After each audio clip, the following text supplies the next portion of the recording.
This is Optimal Finance Daily, episode 1217, How I Stopped Excessive Gifting by Tim Sullivan with GetRichSlowly.org.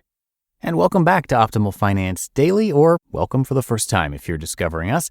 I'm Dan, I'm your host and narrator of some of the best blogs on personal finance, and we've got lots more content that we narrate to you for free as well on our other shows, including Optimal Living Daily, which covers personal development, minimalism, and much, much more. We've got a bunch of episodes there you can check out. So check out all our shows wherever you're hearing this podcast by searching for Optimal Living Daily. Since you're here and you want to hear about finance, let's get right to it as we start optimizing your life. How I Stopped Excessive Gifting by Tim Sullivan with GetRichSlowly.org. Most of us struggle with some psychological aspect of money that can impede our savings, whether it be the lure of clothing stores, nights out with friends, or stocking a top-shelf liquor cabinet. There tends to be one thing or another that creeps from our wants category into our needs. I've never been a compulsive shopper and always preferred voluntary simplicity both in the kitchen and in my closet. This means that for most of my young adult life, I had good control of my finances. Then I started dating. Dating quickly made gift-giving my Achilles heel. As with other debt-inducing habits, it seemed harmless at first.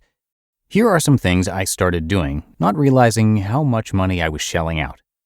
I never liked to show up at my girlfriend's apartment empty-handed, so I always had her favorite Snapple or a magazine for her in hand. $6 just to say hello. I always wanted to pick up the check, even when we were out with a friend or two. Could be upwards of $100 just to show I cared. I brought expensive bottles of wine to dinner parties, not to show off, but just to enjoy with everyone, even if I was just as happy with a $7 bottle myself. $25 to try to find community. I was sent to the store to get simple baking supplies, but instead of getting the normal vanilla extract, I would get the fancy packaged one for twice the price. Take that philosophy down the entire list of supplies, and I'd racked up a pretty hefty bill. $50 extra just so we could feel high society together. It was never about seeming rich to my friends or girlfriend. I took pride in my penny pinching in every other aspect of my life. I honestly thought it was about generosity and showing affection, nothing more. My usual smart budgeting was out the door. If it began with my dating life, it quickly found its way into all my close friendships and relationships. If I were booking a hotel room for myself, I would find some side-of-the-road motel for $35. If it was for my parents, I'd charge a much fancier $300 room to my card. I wanted them to be comfortable, right? I should note that my parents' honeymoon was a 9-month camping trip in a VW Bug across the United States. They've grown up some since their 60s hippie days, but not all that much. Technically, I could afford it. I just wouldn't contribute very much to savings that month. As the gifts became larger and more elaborate, my savings account stagnated. The want of purchasing gifts found its way into my budget as a need. Providing the important stuff. If I look deep enough, I know that I have an ingrained desire to be the provider in my relationships. I was stuck in a 50s mentality of the man as the breadwinner and thinking that gift-giving was my only way of showing financial muscle. I never wanted to buy the affection of my friends, but I got caught in a trap thinking that financial security was the most important thing I could provide. I ignored all the other myriad ways of showing affection, whether it be kind words, acts of service, spending quality time, or even a big hug. I tried a spending freeze on gift-giving and decided to come up with something different whenever I got the urge to spend for someone else. The experiment led to the following new behaviors. I accepted that showing up at her front door was hello enough, and I realized a smile and being genuinely happy to see someone went further than I'd ever expect. I learned the fine art of the potluck dinner and saw that people got so much joy just from sharing what they love to make in the kitchen. At a dinner party, I brought apples to apples. It was appropriate for the crowd, probably more appropriate than the bottle of wine I would have brought.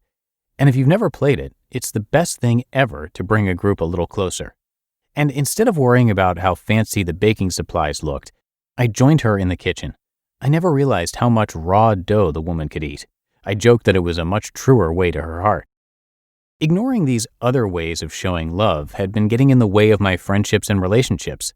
I learned so much more about the people around me, and everyone seemed to enjoy themselves when I stopped worrying about how much they were enjoying themselves. Tracking spending. Since I identified the underlying cause of my stagnating savings account, I could go about fixing it. I started tracking the dollars that left my bank account each month and realized just how much was going to small gifts. Paying for gas for my girlfriend's SUV was an incredibly friendly gesture, but it hurt in the long run. This isn't to say I needed to stop with my generosity, but tracking my spending allowed me to create a column just for gift giving. It stopped being a mindless act and became more a conscious decision, which in turn provided me with more joy in the activity. This way, I was giving something from my daily life to be generous toward others, which, to me, seems a much truer definition of generosity. Virtues in excess. We usually think about our financial trolls being negative. Something like greed leads us to live in excess, buying new shoes or the new electronic. It's easy to blame. It's much harder to point your finger at a problem that seems virtuous. I started to see that I wasn't alone. My friend Tracy spends almost all of her disposable income spoiling her kid, and yet complains about the holes in her own shoes. I had a family member almost go broke donating to the Doctors Without Borders. Such gifts of charity are easier to rationalize. They seem so nice, even if they're ruining your financial situation. It's never easy to change patterns, especially when the conditions of not only yourself but of others are involved. As always, it's important to be honest with yourself and communicative with those around you. I still have to remind myself that if someone is going to break up with me because I don't bring Snapple to her door each time I show up, I could probably do without the relationship. I bring myself, and that's just fine. You just listened to the post titled How I Stopped Excessive Gifting by Tim Sullivan with GetRichSlowly.org. And that'll do it for today and another installment of Optimal Finance Daily. Hope you're having a happy Thursday. Thanks so much for being here with me today and every day. And I'll see you back here tomorrow for the Friday show, where your optimal life awaits.